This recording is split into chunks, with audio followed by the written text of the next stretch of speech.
What's going on, everybody? Welcome to another edition of Nani, an episode where we discuss an anime that we're currently watching. Today we're going to be talking about Go Go Loser Ranger Season 2, Episode 11. This is the last episode before the finale of the season right there.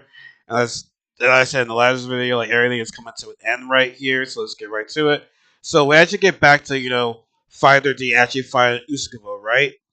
And so it's Esther no surprise. She was basically saying, "Oh, we're on the same side." I understand it because I'm actually half monster, half human.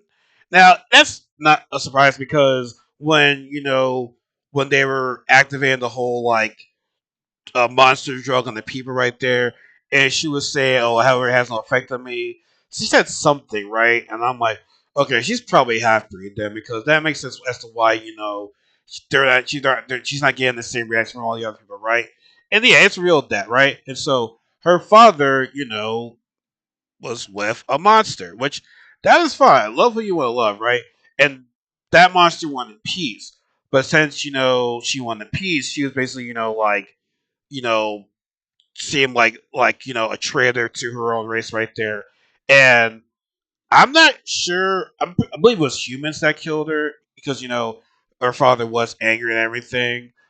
Unless monsters killed her as well too. But did it say who killed her? I gotta look back at it. But I'm pretty sure it was humans that killed her, right? And you know what? He wants revenge. But I'm gonna say this though, right? Yes, Villa Escobar is a half breed, right? Love who you want to love. But when I saw the picture of him and the monster, I'm like, okay, um, how did that work? Because yeah, yeah, I don't know. I'm just like, so how did? Which these questions that don't need to be answered. Least, just like Erwin says, well, these are questions that don't need to be answered. And I'm just like, whatever. But last time I thought you just go care to be a beautiful girl. But she did says, I will help you in retrieving world domination. And yes, Violet was shocked by that. But like I said, as we all know, I just looked at her like, yeah, no, that wasn't it right there. But like I said, humans just killed his wife, was his lover, just only motivate him, and he began to start on the side right there, right? And so we actually have Yusuke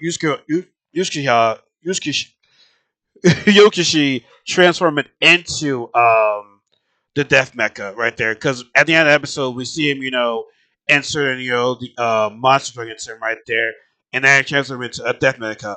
And he actually studied this monster when he was watching, there is fights with the Dragon Keepers. He's able to protect people's moves, and could close himself right there, able to extend his body, pause, basically like a rubber band man or a Mr. Fantastic right there. So listen, he was studying, this monster right there, and he just basically put up a fight with the Dragon Keepers right there. Like, I'm just like, man, this is gonna be a tough fight for Dragon Keepers, right? And so let's get back to Yumiko with Red.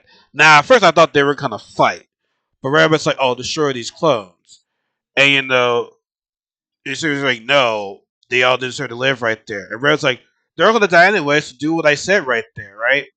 And so basically, I had a flashback of Miko saying to her that every life deserves to be taken care of. Every life is precious right there. Every life deserves protecting, right? And so uh, Shinjuku Yumiko was saying like, "Yo, all right, I'll go ahead and kill myself then, right? Because I am the last survivor of these answers of these artifacts right there. So it's like, no, don't do it. I'm just kidding. I'm just kidding. I'm just kidding. I'm just kidding, right? Don't kill yourself right there. But your life is only important, but your life is important to us. Pretty much saying that like we own you, pretty much. But turns out to me, it's actually Muko, the dragon priestess, and the last of that surviving clan right there. So we know that she was the last survivor, but we didn't know that there was actually Muko, the priestess right there. So question answer right there. But we all know that she was a surviving clan or something right there. And it was kind of hinted from, you know, the Yellow Giant Keeper. Now we still get back to Father D and Newscup fight, and we have Izomi arriving right there. So like, oh, I finally found you because she's all about wanting revenge on blue, right? And so like I said, she's in a blindly rage right there. Doesn't care about anything right there. As long as she kills, Fighter D, right? And so this was actually getting ready to use the divine artifact right there. I thought it was very funny was how Friday actually transforms into Uskaba right there. And the way how his eyes were when he transferred to Uskaba was actually pretty funny right there. Like that was actually hilarious right there. But Azumi like, I'm gonna do whoever on this. I'm gonna shoot all y'all right there. I said, Azumi ain't giving no fucks right there. So she finds Fire D, she keeps on stabbing him. Why do you exist? Why do you think she keeps on stabbing the guy, stabbing the guy, stabbing the guy, stabbing him? I'm just like, yo, I think he's like, well, he's not dead, but like, she's not stabbing right there. He just does not care.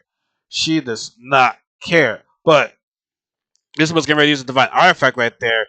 Izumi grabs it. She's like, I'm gonna use it. And it's like, yo, girl.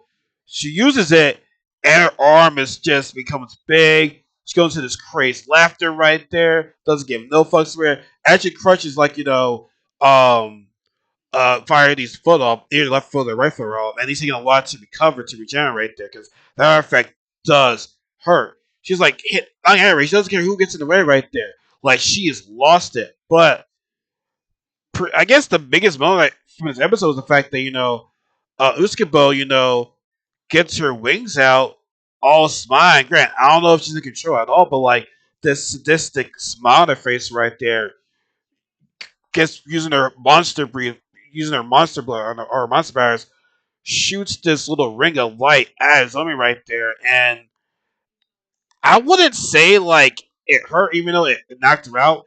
It did, get rid of the, the that gigantic arm that screw right there, and it's like, well, damn, okay, I was always back to normal, and this knocks out Iskaba as well. Now the Dragon Keepers are still fighting, I'm just calling them Death, but they're no match for him. Like Death is actually to defeat all these guys right there, and so his week grabs her mask, finds her mask, and she sees the picture of Yukishi and his monster. I don't know, they were never married, but it's Monster Lady, right? But she's wondering who this is right there. And so, a wholesome moment, right? We see his suite in Fighter D. And immediately, we see the flashback of, like, Fighter D transform right in front of history, which basically means, confirms that, history remembers what you saw at the school, at Magulate School, right? And Fighter D immediately says his suite, stay out of my way. And like I think at that point it's like, yeah, we know. Like she knows. We all knew that she knew that Friday was like, Sakura, right? But I feel so this just confirms that I think Friday knew that she knew the truth right there because the fact that he said her name while saying, "Oh, get out the way, you civilian," and shit like that. She he knew, and they both know. And she's like, "I've always hated monsters. I never want to get to know them, but I want to get to know you. And what is it that you want to do? Kill that Deathmecia, right?" It's like, yes, it's up to us. It's up to us right there. Let's go kill that Deathmecia right there. And I'm like, okay, we see a little bit of a relationship right now between his sweet and Friday D. Listen, they always had a relationship right there, but Grant he was sucking around right there. But here we are, they look like they can be the best of friends, honestly, right there. Because the fact that she wants to know about Fighter D, I guess it goes to show that she's not gonna believe that all monsters are bad right there. Which Faraday wants world domination right there, but that's kind of quickly change as the season goes on, right? But we have one episode left. Will they defeat Death? We'll see. Yeah, that's gonna happen in this one episode right there. I said everything's being destroyed right there. The Dragon Keepers are knocked out. Are we gonna see that Megazord that we saw at the intro?